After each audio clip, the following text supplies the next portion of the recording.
So, today magluluto tayo ng pansit canton. Walang meat, puro lang gulay. At painitin natin. Pag mainit na, saka natin ilagay ang baon.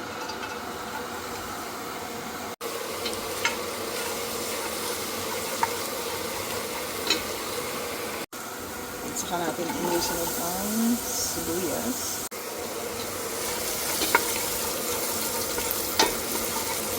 Natin ang pancit for a few minutes.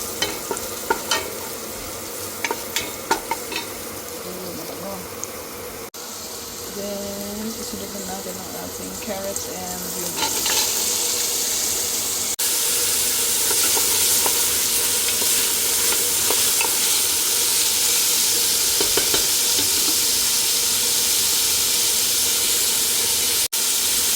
Isunod na rin natin ang ating celery.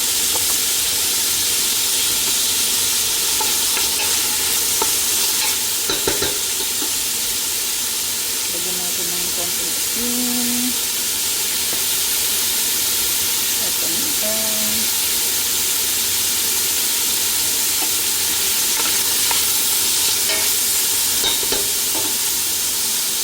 Saka natin pakpan ng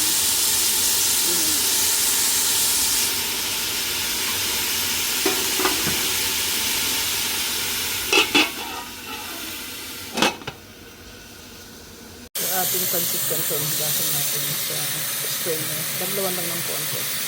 So, pag medyo malambot na ng konti yung ating gulay, lagyan natin ng toyo. At halo-haloin natin ng a few minutes sila. Okay, so, pagtapos nyan, saka natin ibuhos yung ating pancit canton mix. At pakuluan natin. So, pag kumukulo ng ganyan, saka natin ilagay yung ating pancit canton. So, ilagay na natin yung ating pancit canton. Pag sumasamahin natin yung mga gulay at yung pancit canton. Ayan, pinaghalo-halo na natin. Pag ganito na yung ating luto, medyo hinaan nyo yung tubig kasi madaling ma-absorb nung canton yung tubig o yung sauce na ginawa natin kanina.